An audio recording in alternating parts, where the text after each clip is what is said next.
O tema da mensagem é Filho Pródigo, exemplos de erros e acertos. Filho pródigo, exemplos de erros e acertos. Quando nós olhamos para essa passagem do filho pródigo, dá uma impressão que só existe erro na atitude desse filho pródigo. Mas eu quero aqui trazer a relevância dos acertos que ele teve, que muitas vezes nós não estamos tendo esta atitude. E o tema da mensagem, filho pródigo, exemplos de erros e acertos. Vamos ler a palavra de Deus. Lucas 15, versículo 11 ao 24. Olha o que diz aí a palavra do Senhor. É a parábola do filho pródigo, e nós precisamos ler a palavra de Deus, porque a palavra de Deus lida é o único livro que, quando é lido, o autor se faz presente. Então Deus está nesse lugar. Continuou: certo homem tinha 2 filhos. O mais moço deles disse ao pai: Pai, dá-me a parte dos bens que me cabe. E ele lhes partiu os haveres. Passados não muitos dias, o filho mais moço, ajuntando tudo o que era seu, partiu para uma terra distante e lá dissipou todos os seus bens, vivendo dissolutamente. Depois de ter consumido tudo, sobreveio àquele país uma grande fome, e ele começou a passar necessidade. Então ele foi e se apregoou a um dos cidadãos daquela terra, e este o mandou para os seus campos a guardar porcos. Ali desejava ele furtar-se das alfarrobas que os porcos comiam, mas ninguém lhe dava nada. Então, caindo em si, disse: Quantos trabalhadores meu pai tem pão com fartura, e eu aqui morro de fome? Levantar-me-ei e hei ter com o meu pai. Ele direi: Pai, pequei contra o céu e diante de ti. Já não sou digno de ser chamado teu filho. Trata-me como um dos teus trabalhadores. E levantando-se, foi para seu pai. Vinha ele ainda longe quando seu pai o avistou e, compadecido dele, correndo, o abraçou e beijou. E o filho lhe disse: Pai, pequei contra o céu e diante de ti, já não sou digno de ser chamado filho. O pai, porém, disse aos seus servos: Trazei depressa o melhor roupa, vestiu, pondo-lhe um anel no dedo e sandálias nos pés. Trazei também e matai o novilho cevado, comamos e regozijamo-nos, porque este meu filho estava morto e reviveu, estava perdido e foi achado. E começaram a se alegrar ou regozijar-se. Senhor meu Deus, essa é a tua palavra. Quero pedir a ti, meu Pai, que o Senhor diminua o meu eu, para que o Senhor possa aparecer, e me use, Deus, com a tua autoridade, ó Deus, para que a tua igreja seja restaurada, para que a tua igreja seja renovada, para que a tua igreja seja abençoada, Pai. E aquilo que não for dito através da minha vida, peço-lhe, Senhor, que diretamente do teu trono o Senhor possa falar a cada coração que está aqui nesta noite, em nome de Jesus, amém? Podeis sentar aí, glorificando o nome do Senhor. Aleluias. Eu estava meditando nesta palavra, e eu confesso para os irmãos que já ouvi essa palavra inúmeras vezes, mas a palavra, essa mesma palavra, renovou para eu trazer para você nessa noite. E eu falei assim: eu nunca tinha visto essa palavra desse jeito. E Deus é assim, eu creio que enquanto eu estiver ministrando, Deus vai falar de uma forma diferente também. E você, se pudesse, iria dizer: pastor, fala isso também. Eu trouxe na parte da manhã eu trouxe uma mensagem sobre Noé. E a coisa que mais me chamou a atenção nessa mensagem da manhã foi que Noé foi chamado para uma única missão: construir uma arca e colocar os animais e a sua família dentro. Ele demorou mais ou menos 100 anos para construir essa arca e ela só foi utilizada por 370 dias. Mas se ele tivesse feito mal feito, não tinha história hoje para contar. E se ele tivesse, por exemplo, ao invés de colocar um casal de leão, ele colocasse 2 machos, não teria mais leão. Se ele colocasse 2 fêmeas, não teria mais leão. Então ele teve que fazer as coisas certas, conforme Deus ordenou. E muitas vezes eu creio que ele se perguntava: Senhor, estou construindo esse barco, eu nunca fiz um barco, nunca choveu aqui. E talvez nesta noite também você possa questionar, com referência ao pastor estar lendo aquela palavra de novo. Mas eu quero dizer para você que Deus tem algo novo de novo para a sua vida, em nome de Jesus. Quando eu estava olhando para essa palavra, eu encontrei alguns erros esses erros são praticados no nosso dia a dia. E de repente você pode até se encontrar em alguns erros desse. Porque eu me encontrei. Porque engano seu que quando eu preparo uma mensagem, ela nunca fala comigo. Não, pelo contrário, ela puxa a minha orelha primeiro, depois a sua. Primeiro vem a mim, porque a palavra vem a mim. Deus falou comigo primeiro. E como que o pastor escolhe uma palavra? Vou abrir a Bíblia? Não, eu oro: Senhor, me dá uma direção. Assisto pregações, leio livros, tem uma pilha desse tamanho de Bíblia, eu consulto uma por uma para ver as suas traduções. Eu não simplesmente se pego um versículo, mas Deus me dá uma palavra e depois eu vou pegar embasamento para aquela palavra que Deus me deu. Primeiro quem dá direção, o que precisa ser dito é Deus. Depois eu vou pedir versículos e o Senhor vai dando a palavra. E depois a mensagem está pronta, eu tenho que ainda orar a Deus, falar: Deus, o Senhor falou comigo, agora eu quero que o Senhor fale com a tua igreja. E oro para que Deus fale o coração de cada um aqui veio. Então não é simples montar uma mensagem. Talvez escrever seja fácil, talvez interpretar seja fácil, mas fazer com que essa mensagem seja alcançada o coração daquele que ouve, já precisa de oração, já precisa de intercessão, já precisa ter uma comunhão com Deus. Eu estava olhando aqui, a primeira coisa que eu notei, que o dinheiro não garante felicidade. A primeira coisa que o filho pródigo queria era ser feliz, e a felicidade dele estava baseada em quê? Na riqueza, no dinheiro. E aí ele pegou esse dinheiro e foi para um lugar distante, mas ele não tinha, talvez tivesse idade, não fala que é o mais moço, mas não fala a idade dele, talvez ele fosse mais moço com 50 anos. Eu estou aqui conjecturando, a Bíblia não me diz isso. Mas o mais moço poderia ser o mais novo, e poderia ter 50 anos, poderia ter 20, poderia ter 21, eu não sei qual a idade, mas ele era o mais jovem dos 2 filhos. Ele tinha riqueza, tinha, mas faltava a ele alguma coisa que Deus deu para Salomão. Deus deu riqueza para Salomão? Deus deu riqueza para Salomão. Deus deu uma coisa para Salomão que ele não pediu a Deus quando ele recebeu a riqueza, que foi sabedoria. Meu irmão, e quantas vezes nós recebemos uma certa quantidade de dinheiro na nossa mão e fazemos desse dinheiro um pó. O meu primeiro salário, quando eu recebi, eu gastei ele em 30 minutos no shopping. E eu achei que rendeu ainda os 30 minutos. Irmão, quando não se tem sabedoria, você vê às vezes os filhos, né? Eu vejo o Samuel, por exemplo, já que ele não está aqui, eu vou falar, e ele é menor, não vai poder fazer não vai pegar o microfone para bater em mim. Mas quantas vezes eu dei para ele, quando ele estudava na escola particular, eu dei para ele uma nota de dinheiro para ele.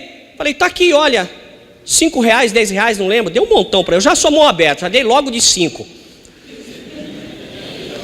Aí o que aconteceu? Ele foi na escola, ele comprou lá um salgado, eu acho que era R$10, ele comprou um salgado que custou acho que R$4 com refrigerante, e sobrou um monte de dinheiro. Aí a moça falou para ele assim: quer levar o troco em bala? A mulher é vendedora. Ele falou assim: eu vou levar assim, um saco desse tamanho.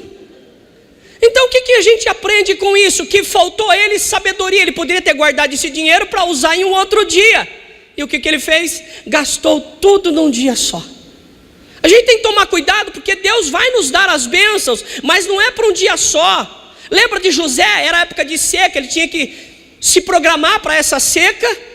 Então na época de colheita ele guardou para ter na época de vacas magras. Mas para esse menino aqui, esse jovem, esse mais moço, ele pediu, ele tinha riqueza na mão dele, mas lhe faltou algo que às vezes falta a mim e a você: sabedoria para usar aquilo que Deus tem dado. Deus tem abençoado, Deus tem aberto porta. Deus abriu uma porta de emprego que é o primeiro degrau para uma grande escada que você vai subir. Aí você chega naquele primeiro emprego, né? Meu primeiro emprego foi no supermercado Confiança. Eu trabalhei com o Jade, com a Tereza e com os pais dele, lá na Albuquerque Lins. Vendia de sacolinha. Esse também eu já acho que você não tinha falado para vocês. Eu vendia de quilinho. O Jade ia nas fazendas, trazia as pessoas com o seu caminhão e deixava as pessoas na cidade, dava lanches para comprar no mercado dele. Olha agora, em vez de ele andar de caminhão, ele está andando de jato. Mas tem gente que quer andar logo de jato. Aí jato para baixo, porque perde tudo. Então nós devemos entender que são degraus. Às vezes as pessoas colocam lá você no primeiro emprego: Deus, eu vou ser o melhor a abrir buraco, por exemplo. Eu vou ser o melhor profissional em abrir buraco.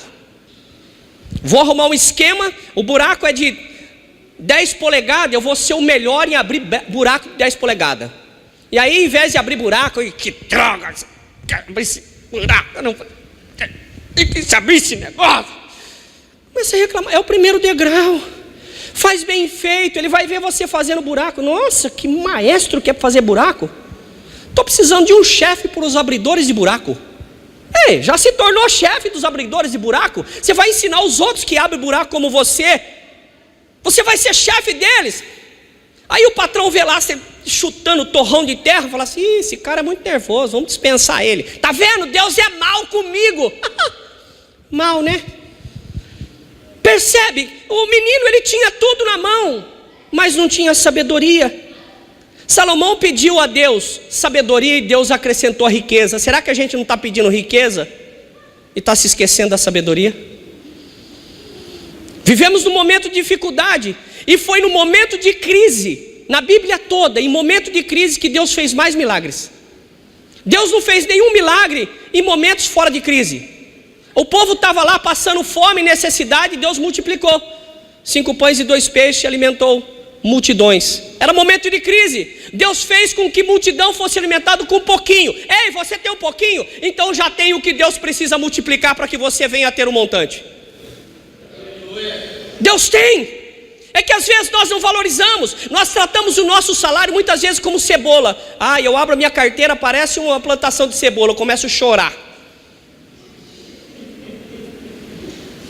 Arde os olhos, não dá tristeza. Recebe olerite, fala assim: que miséria. Fala assim: Deus, obrigado por ter isso aqui, porque isso aqui deve ser semente de tudo aquilo que eu ainda vou colher. Não é profeta, não profetiza. Falta sabedoria. Segundo ponto que eu queria falar, que o filho pródigo desonrou o pai. A herança só era dada para o filho quando o pai já tinha morrido. Ele, nas suas intenções, ele matou o pai dele. Ele desonrou o pai dele. Ele pediu a herança com o pai vivo. Mas o pai sabia que aquilo ia ensinar alguma coisa para ele, que ele ia ter que voltar, com perdão da colocação, com o rabinho entre as pernas.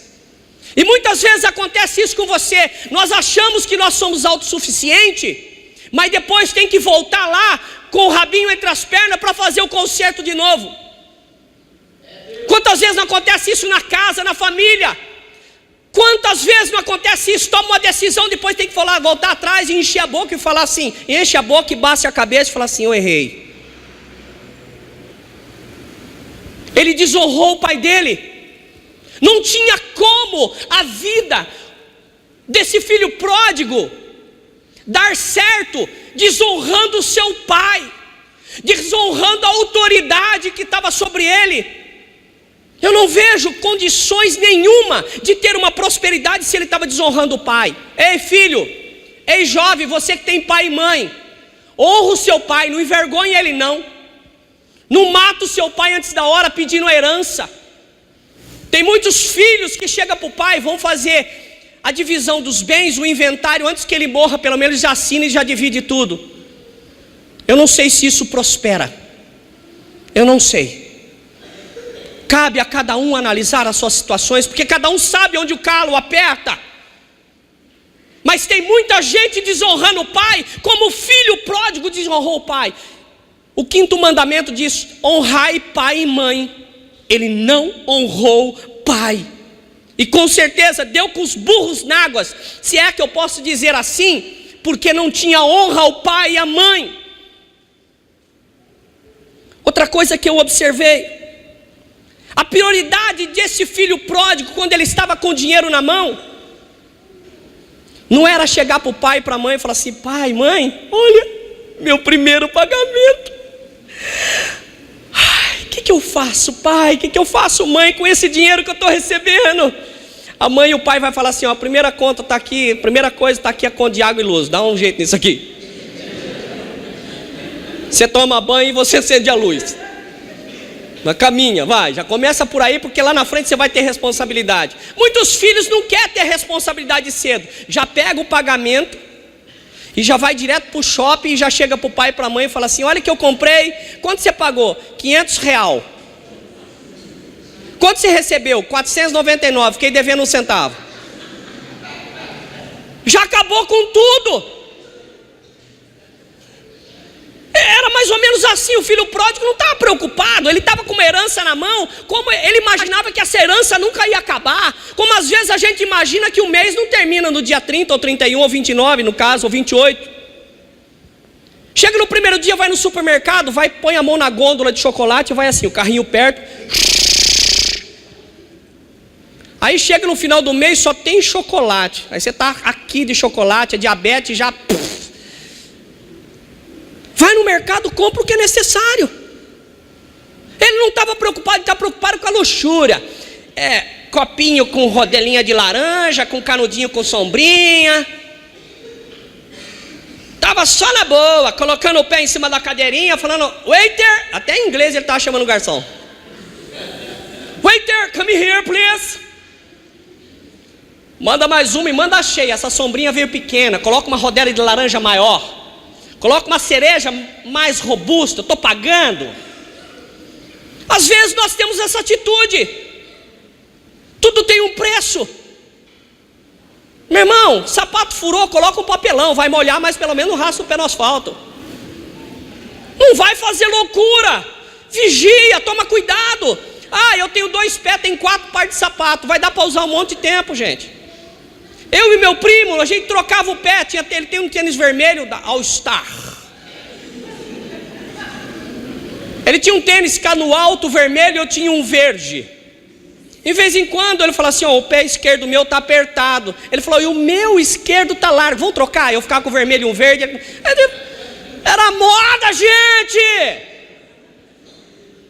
Ele ia na festa com o meu tênis, a gente calçava o mesmo número, eu ia na outra. Nossa, você tem tênis pra caramba, hein? Você consegue? Eu estava fazendo um rolo ali em casa. E eu estou com medo, porque o meu filho já está usando o meu chinelo. Prioridade. A palavra de Deus disse assim: buscai o reino de Deus e a justiça. Ele estava fazendo isso. Você faz isso? Você busca o reino de Deus e a sua justiça? Ou sai gastando aí, vamos ver o que dá no final do mês? Estou com cartão de crédito, estou com dinheiro plástico. É só passar, digitar a senha e pau, beleza. Aí chega aquela fatura em casa, você vai falar assim: Jesus, onde foi tudo isso? Abra a barriga, vai ver quantos hambúrguer, quantos refrigerantes tem aí dentro. Gastou dissolutamente, gastou de um jeito. E você está dando risada porque você deve comer lanche pra caramba, porque crente é lanche e pizza, né? Por isso que o Maico está casando, comprou apartamento, carro importado já, tudo com lanche daqui do povo, gente. Pensa. Pensa no que você está fazendo. Tem alguma coisa a ver com o filho pródigo? O desperdício, meu irmão. Ele desperdiçou o tempo. Ele tinha tempo para se planejar. Ele tinha tempo para se organizar. Recebeu um salário. Peraí, vou receber o salário. Quais são as prioridades? Prioridades? Prioridades. Vou ter que comprar uns 4 pudim. Eu gosto de Coca-Cola, não gosto de zero não. Zero me dói estâmbio. Qual é a prioridade? A gente recebe o salário, mas não põe prioridade. Ele tinha tempo para isso. E ele desperdiçou tempo e dinheiro porque não pensou. Ele gastou mais do que tinha.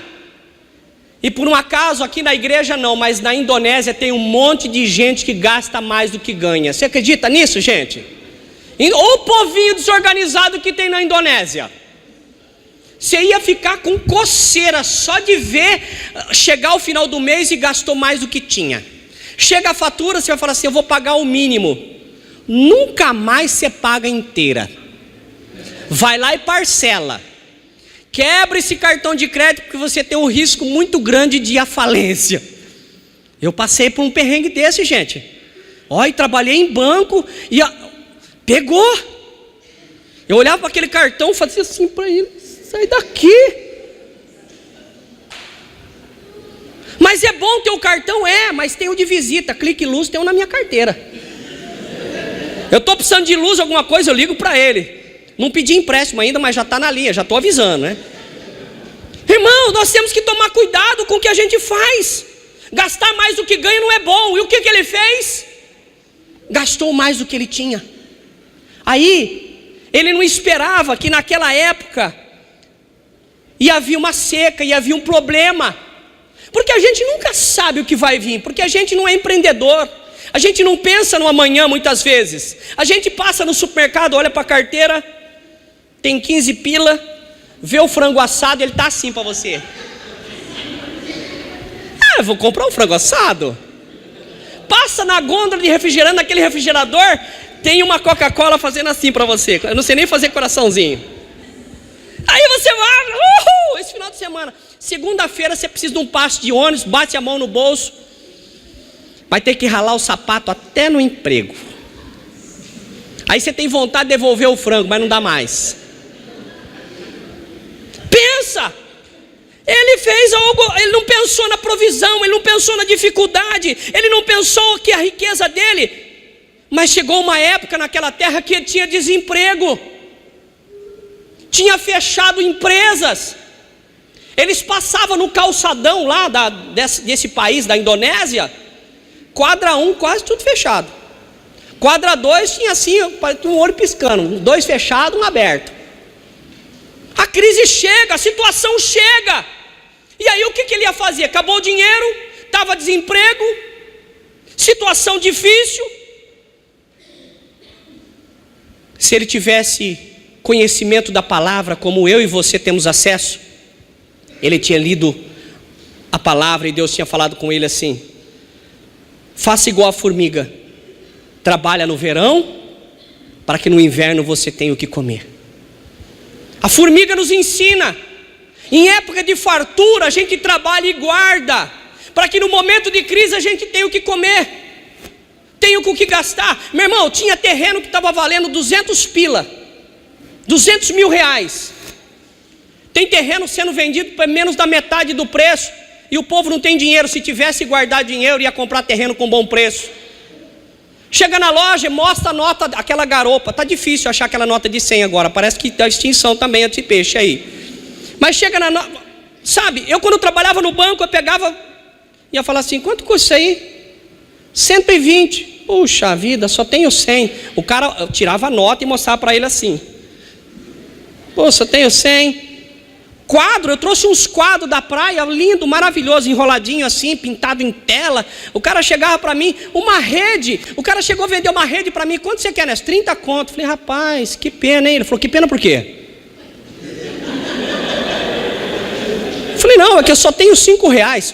Mas não fala para ninguém não, hein? Ô meu, pô, você está com dinheiro no bolso. E às vezes a gente com o dinheiro no bolso, a gente vira um Silvio Santos, sabe? Quem quer dinheiro? Quem quer dinheiro?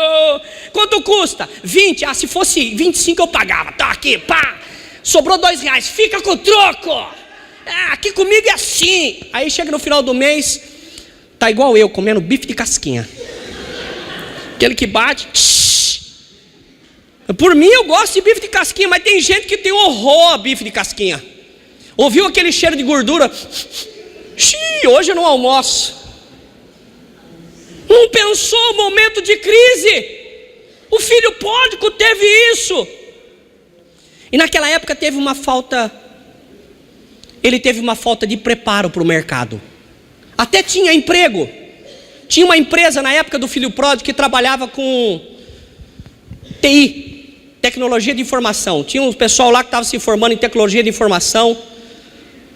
Alto escalão de tecnologia, computadores modernos, iPod, não pode, tinha tudo isso lá. Tinha emprego, mas ele não tinha preparo, porque a preocupação dele estava em gastar o que ele tinha e não se preparar para trabalho. A gente vai no Poupa Tempo, eu tenho meu currículo ainda no mercado, e eu recebo oferta de emprego todos os dias. Eu não estou atrás de emprego, mas está lá meu currículo no mercado, que eu preciso saber se o mercado está comprador, se o mercado compra a minha profissão ainda ou não. Às vezes a gente faz um curso, vou falar inglês, precisa aprender o português primeiro, inglês não dá. Aí você coloca lá, eu quero saber como que está o mercado para o meu trabalho. Eu vou lá num site, coloco o meu currículo, quero saber quantas pessoas vai me procurar para trabalhar, para saber se a minha profissão está tendo compra no mercado. Você já fez isso? Tem que saber se a profissão que você tem, ainda o mercado está comportando ela. Se você em 1 mês e meio não receber nenhuma visita, muda de emprego, vai se estudar para outra coisa, porque isso vai acabar quebrando. Ele não se preparou. Ele não se preparou para o mercado de trabalho. O emprego, em tempo de desemprego, ele estava procurando, estava na contramão. A gente estava sendo mandado embora, ele cara estava querendo ser empregado. Outra coisa, ele talvez tenha encontrado um monte de amigos e ele confiou em pessoas erradas. Eu acredito que lá na Indonésia é assim, quando a gente tem dinheiro e vai fazer um churrasco, ou você tem dinheiro, vai para uma lanchonete, você vai arrumar um monte de amigo para rachar a conta. Mas no dia que você falar assim, olha, hoje eu não vou poder ir com vocês nessa lanchonete, porque eu estou meio moído, estou quebrado. A pessoa, então quando você puder, você vem com a gente, tá? Não é, às vezes você não está na sua mão, a barriga não dói uma vez só, às vezes a gente não tem, e você foi, pagava para o outro, e não, deixa comigo, uma Coca-Cola custa R$6, lá no Michael é mais barato. E aí você, vai comprando aqui, dá uma força, dá uma ajuda, e na hora que você fala assim, eu não tenho, o cara fala, quando você tiver então, você vem com a gente, tá? Eu fico com uma vontade de fazer uma oração forte. Isso acontece, ele teve um monte de amigo, no momento da crise ninguém ajudou ele. Quer saber, meu irmão?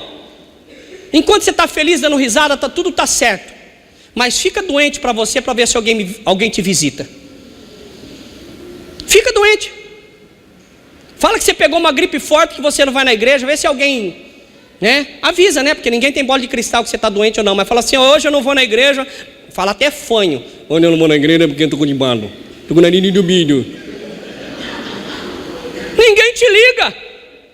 Ninguém te liga, mas a pessoa precisa saber, porque adivinhar, foi repreendido a adivinhação. Ele tinha amigos, mas no momento que ele precisou do amigo, o amigo virou as costas para ele, e ele foi lá comer vontade de comer comida de porco, lavagem, e olha que nem palmeirense era o tadinho, ficou com vontade, porque não tinha que comer. E quantas vezes a gente não tem vontade de comer alguma coisa, mas não pode? Tem muita gente que tem vontade de comer uva, vai no supermercado passear, aí dá aquela cortadinha assim,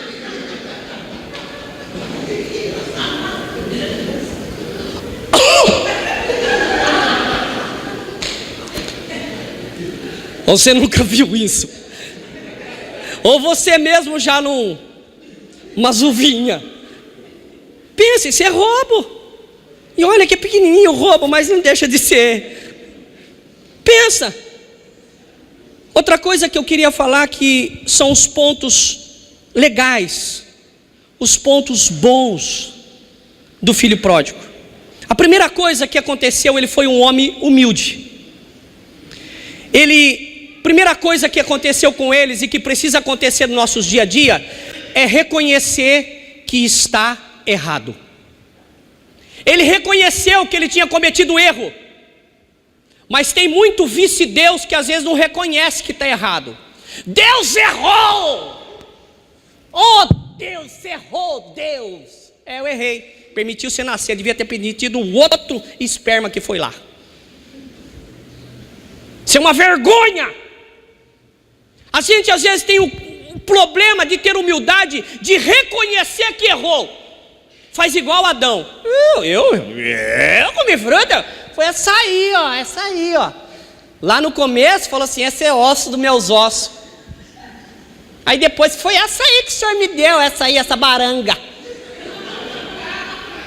Já está empurrando o problema. A gente tem problema de admitir o erro. Não admite o erro. E foi isso que foi de bom. Ele admitiu, Senhor, eu pequei contra o Senhor, pequei contra o meu pai, eu errei. Primeira coisa que Deus olhou para ele é que ele admitiu quem ele era. E às vezes falta isso na Indonésia, porque no Brasil todo mundo admite. Glória a Deus, aleluia. Outra coisa que é de bom que aconteceu com o filho pródigo, ele não acusou ninguém. Foi meus amigos que veio tomar aquele happy hour comigo. Foi aquele sanguessuga. Ele não acusou ninguém. Ele assumiu a responsabilidade. Não acusou ninguém. E quantas vezes a gente faz as coisas erradas e alguém pergunta, o que aconteceu? Foi essa crise aí. Foi a Dilma. A Dilma gastou o seu salário, A Dilma que recebeu o seu contra-cheque. Faz as coisas erradas e depois a culpa os outros. Ele não fez isso. Outra coisa que precisa acontecer no nosso meio. Tem gente aqui que faz as unhas e aí vai procurar emprego. Eu tenho um emprego bom aqui, está pagando quase R$1.200, mas tem que arrancar a grama do meio da calçada com a mão. Eu fiz a unha ontem, essa unha da semana. Ele não escolheu emprego. Judeu trabalhando com porco era desprezado, eles não podiam ter nem acesso a contato, ele foi trabalhar. Ele não escolheu emprego. E tem muitos da Indonésia que está escolhendo emprego. Eu não trabalho com isso. Eu tenho formação. Você precisa ter humildade. Você precisa aprender a recomeçar. Precisa aprender a fazer de novo, começar de novo. Porque se você estava lá em cima, caiu, é porque não tinha um alicerce bom. Precisa começar outra vez. Eu, ser empacotador de mercado? Vai, meu irmão. Isso não é roubar. Vai carpir com aquela enxada redondinha igual do reco-reco. Vai carpir, vai cortar a arvorezinha. Tem um pingo de ouro em casa para podar. Quer cincão, pode ir. Escolhe emprego. Ele não escolheu emprego. Ele foi e já pegou o emprego porque ele precisava de um sustento. Ele precisava alimentar. Ele não foi pedir cesta básica para o vizinho, porque ele tinha ali uma condição, ele tinha saúde para ir trabalhar. Ele foi cuidar de porco, como podia cortar e carpir o terreno. Ele podia podar uma árvore. Ele podia muito bem fazer isso, mas não. Ele foi trabalhar naquilo que era mais errado para o judeu, não ter cuidado, não ter contato com porcos. E ainda assim sentiu vontade de comer a comida deles. Não escolheu emprego, e muitos de nós às vezes estamos escolhendo para fazer. Outra coisa, ele se arrependeu. Ele falou assim, eu vou voltar para a casa do meu pai. Arrependimento. E tem muitos na Indonésia, para não falar aqui, que não tem coragem de pedir perdão para o pai ou para a mãe quando erra. Mesmo sabendo que estão errado, o pai é obrigado a engolir. Eu não pedi para nascer, mas ele achou que você ia ser uma pessoa melhor também. Os pais não falam, mas de repente podia dizer: eu não esperava que ia nascer uma porcaria dessa. Mas se Deus deu, tem que criar. Eu queria ter criado a placenta. Filhos que não tem ali, não volta para o pai, não quer ir para a casa do pai, não visita o pai, não honra o pai. Há um ditado popular que um pai cuida de 12 filhos, e 12 filhos não cuidam de um pai. Isso é verdade. Isso é verdade. O pai faz das tripas o coração para fazer as coisas acontecer. O filho não faz nem das tripas. Aliás, quer elas bem cheias. Precisamos ter essa atitude de voltar para casa. Ele voltou para casa, ele se reconciliou. E muita gente não quer perdoar. Voltar para casa para o filho pródigo é perdoar. E tem muita gente que tem problema de perdão. Não perdoa o pai, não perdoa a mãe, não perdoa os irmãos, não perdoa. Ei, se você não perdoa, a palavra de Deus me dá base para dizer que você também não é perdoado. Pai nosso, a oração que Jesus nos ensinou: perdoa-me, oração eu fazendo para Deus: Senhor, perdoa-me como eu tenho perdoado. Se eu não perdoo, eu não tenho o perdão de Deus. Ei, você está vivendo num marasmo, a tua vida está emperrada, a tua oração não passa do teto, porque lhe falta perdão. Ah, não concorda comigo? Por favor, então, pegue a Bíblia e vem mostrar para mim que eu estou errado. Pega a Bíblia e vem mostrar: pastor, você está errado, está aqui a Bíblia. Falta de perdão, não libera perdão. O filho pródigo, ele já disse: pequei contra o meu pai, pequei contra a minha mãe, pequei. Mas tem gente que não admite. Olha o exemplo de filho pródigo que muitos às vezes não tem. E às vezes quer ser o mais santo.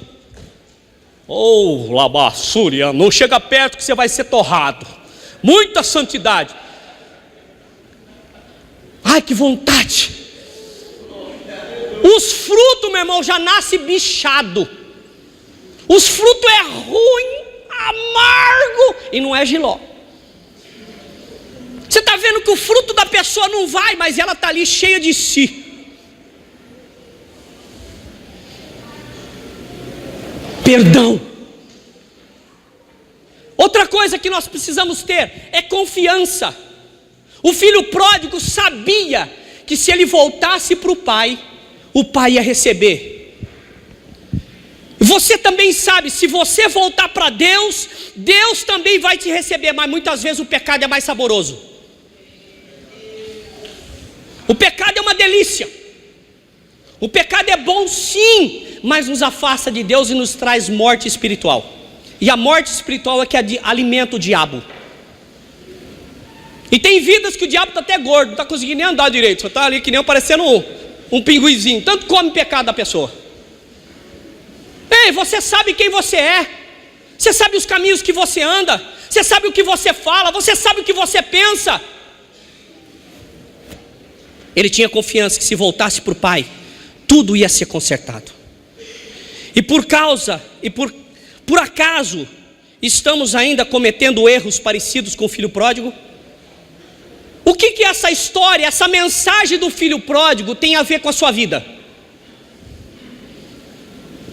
Essa mensagem que foi mencionada tem alguma coisa a ver com a tua vida? Você está vivendo alguns estágios ou algumas etapas da vida do filho pródigo? Ei, mude a sua vida. Deus não vai mudar, Deus já é o que Ele é, porque Ele é perfeito, e quem tem que mudar é eu e você. Não adianta você vir aqui, o pastorzinho falar assim: eu te amo em Cristo, se Jesus falar assim: eu não tenho comunhão com Ele. O pastor pode te aceitar, mas Deus não vai te aceitar como morador do céu. Eu posso te aceitar, a palavra de Deus 11:28 diz assim: vinde como você está, vinde a mim os que estáis cansado, oprimido, sobrecarregado, quebrado, moído, tudo que tiver, vem como está. Mas Deus quer que você permita que Ele te mude. Lá no céu não vai ter engano. Essa aí passou, esse aí passou. Não vai passar, gente. Isso é música do mundo, é coisa do mundo. Lá não vai passar nada. E eu quero que você olhe para dentro de si e se pergunte: que tenho eu a ver com o filho pródigo? Concluo aqui a mensagem.